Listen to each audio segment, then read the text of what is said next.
Bismillahirrahmanirrahim. Assalamu alaikum. I hope you all are fine and staying safe and happy. I am your history teacher, Ms. Farheen, and I welcome you all to your history class. My dear students, today we are going to discuss about the Ayyubid dynasty. As you all know that we are on unit number 3 of your history 7 books. और unit 3 में से आज हमने अय्यूबिड dynasty को discuss करना है। हम एक एक करके तमाम जो इस्लामिक डायनेस्टीज़ हैं हम उनके बारे में डिस्कस कर रहे हैं। हमने अब्बासिड्स, उमय्यद्स इन तमाम को डिस्कस किया। आज हम अय्यूबिड्स को डिस्कस करेंगे। So quickly open your history 7 books. I hope everybody has opened the books. So my dear students, आज का नॉलेज है introduce the Seljuk, Fatimids, Ayyubids, recall the prominent rulers of Seljuk, Fatimid, Ayyubids dynasties. So हम सल्जूक और फातमिड्स को discuss कर चुके हैं। आज हम अय्यूबिड्स के बारे में डिटेल से डिस्कशन करेंगे। So quickly open page number 43 in your history 7 books. I hope everybody has opened the book. So my dear students, सबसे पहले अय्यूबिड्स की हम ओरिजिन देख लेते हैं कि ये कहाँ से जो है वो ओरिजिन हुए थे। ये एक कुर्दिश जो है, कुर्द का जो इलाका था, ये आप देख सकते हैं कि ये कहाँ पर था। ये आर्मेनिया का इलाका था। ये सीरिया से ज़रा और इराक से ऊपर का जो इलाका है, ये वो इलाका था। कुछ इलाका टर्की का भी इसमें पहले शामिल था। ये इसको कुर्दिस्तान कहा जाता था और यहाँ के जो रिहायशी थे उनको कुर्द कहा जाता था। तो ये जो अय्यूबिड्स थे ये कुर्द ओरिजिन से जो है वो निकले थे और एक ट्राइब था जो कि आहिस्ता आहिस्ता जो है it gained popularity and also power. So the Ayyubid dynasty emerged in 12th century and ruled over parts of the Middle East and North Africa. Founded by Salahuddin Ayyubi, very famous leader है, इनको भी हम detail से discuss करेंगे. The Ayyubids were of Kurdish origin, rising to power with Salahuddin's uncle Shirokh, a general of Zangid dynasty. तो दरअसल ये जो है ये ज़ंजिद डायनेस्टी जो है उसके जो जनरल थे वो सलाहुद्दीन अयूबी के अंकल थे। वो उस आर्मी के जनरल थे और उनकी डेथ के बाद जो फौज के अंदर एक इम्पॉर्टेंट पोजीशन होती है वो सलाहुद्दीन अयूबी को भी मिल गई और इस तरीके से ही गेन पावर। सो अगर हम इसके जगह देखें जहाँ जहाँ इन्होंने रूल किया तो वो कुछ इलाके अफ्रीका के थे, नॉर्थ अफ्रीका के। इसके अलावा some parts of Turkey and also Middle East and also some parts of Arab peninsula. So my dear students, सबसे पहले सलाहुद्दीन अयूबी के बारे में डिस्कस कर लेते हैं क्योंकि ये बहुत ही इम्पॉर्टेंट रूलर हैं। एक तरह से आप इनको हिस्ट्री में हीरो का नाम भी दे सकते हैं क्योंकि इन्होंने बहुत जो है वो ऐसी जंगें लड़ी थी जिनमें इन्होंने इस्लाम का एक तरह से नाम जो है वो रोशन भी किया था। So Salahuddin Ayubi seized the power after the death of Zengid ruler Nuruddin Zangi in 1147 CE, declaring himself Sultan of Egypt.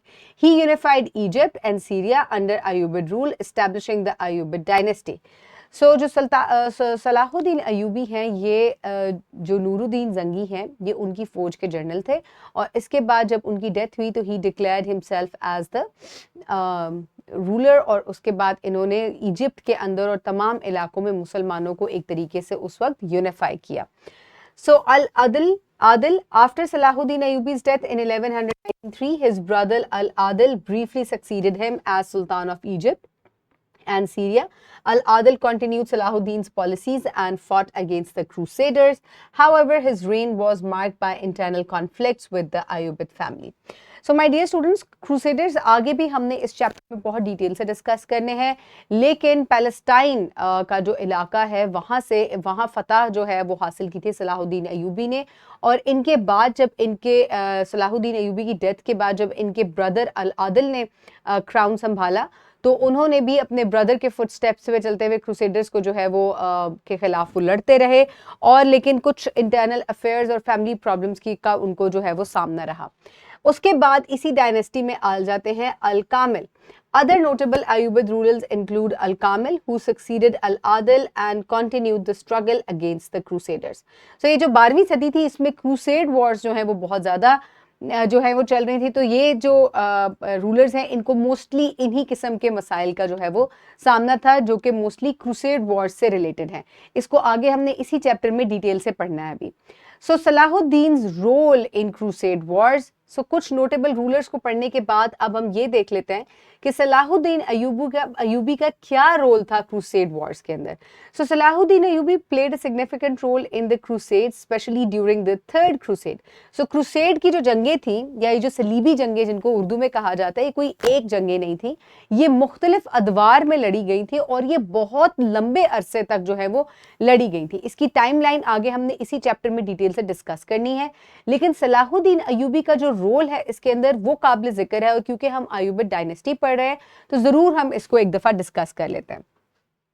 तो जो थर्ड क्रूसेड वॉर हुई, जो कि 1189 से 1192 तक चली, ही एम टू रीटेक यरूशलेम and other territories under crusader control. तो सलाहुद्दीन अयूबी ने इस अरसे में, जो कि थर्ड क्रूसेड वॉर थी, उसमें उन्होंने ईसाइयों से यरूशलेम को जो है वो वापस लिया, और भी जो बहुत से मुसलमान इलाके उनके कब्जे में थे उनको भी उन्होंने फतह किया. और इसके अलावा जो एक और बात मैं आपको इनके बारे में जो काबिल जिक्र है, क्योंकि इनका जो रोल था, he was a very generous man. उन्होंने कब्जा करने के बाद भी, यरूशलेम को फतह करने के बाद भी वहाँ किसी क्रिश्चियन को या ईसाई को कोई तकलीफ नहीं दी, और उनको बल्कि एक सेफ पैसेज जो है वो फराहम किया, जहाँ से वो अपने इलाकों तक, अपने ईसाई इलाकों तक रसाई हासिल कर सकते थे. और इसी की वजह से उनको बहुत ज़्यादा इज्जत और एहतराम की नज़र से ना सिर्फ मुसलमान देखते हैं, बल्कि तमाम क्रिश्चियन जो ब्रदर्स हैं या जो ईसाई हैं, वो भी उनको आज तक हिस्ट्री में बहुत ही एहतराम और इज्जत की निगाह से देखते हैं.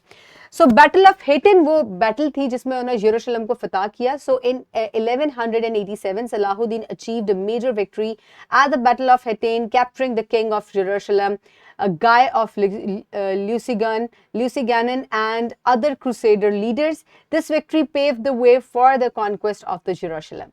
So ये वो इलाका था जहां पर बैटल ऑफ हेतन लड़ी गई, और यहाँ से जो है इन्होंने ये इलाका है, यहाँ पर बैटल ऑफ हेतन लड़ी गई थी. ये पैलेस्टाइन का पूरा मैप है जो कि आपको नजर आ रहा है, और यहाँ से इन्होंने यरूशलेम को जो है वो फतह किया था, और जो उनका किंग है उसको भी कब्जे में ले लिया था, और उनको जो है यहाँ पे जो है वो विक्ट्री हासिल हुई थी.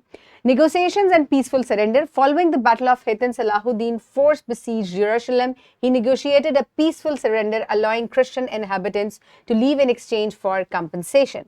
So, जो चीज़ मैं आपको अभी थोड़ी देर पहले बता रही थी कि इन्होंने कंपनसेशन में और कब्जा करने के बाद, फतह हासिल करने के बाद, इन्होंने किसी को कोई तकलीफ नहीं दी, और जो है तमाम लोगों को पीसफुली जो है रास्ता फराहम किया, अपने इलाकों तक रसाई हासिल कर सकें.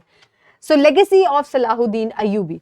Salahuddin military successes, reputation as just ruler and acts of generosity earned him respect among both Muslims and Christians. His legacy remains significant in medieval history. So history में इनका नाम जो है वो बहुत ही इज्जत और एहतराम से लिया जाता है, ना सिर्फ मुसलमानों में बल्कि क्रिश्चियंस में भी.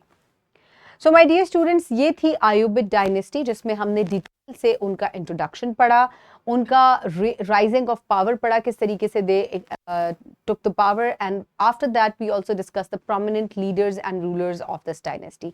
For practice, you can download this worksheet from the description box below this video, or you can get it in print form by your teacher. Pause the video and quickly finish the worksheet.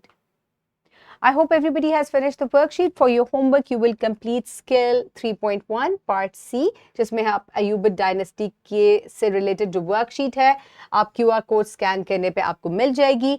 After that, you will complete exercise 2, short question. What was the role of Salahuddin Ayyubi in Crusades? So, my dear students, this is your homework and the completion of Ayyubid dynasty. I hope you have understood it.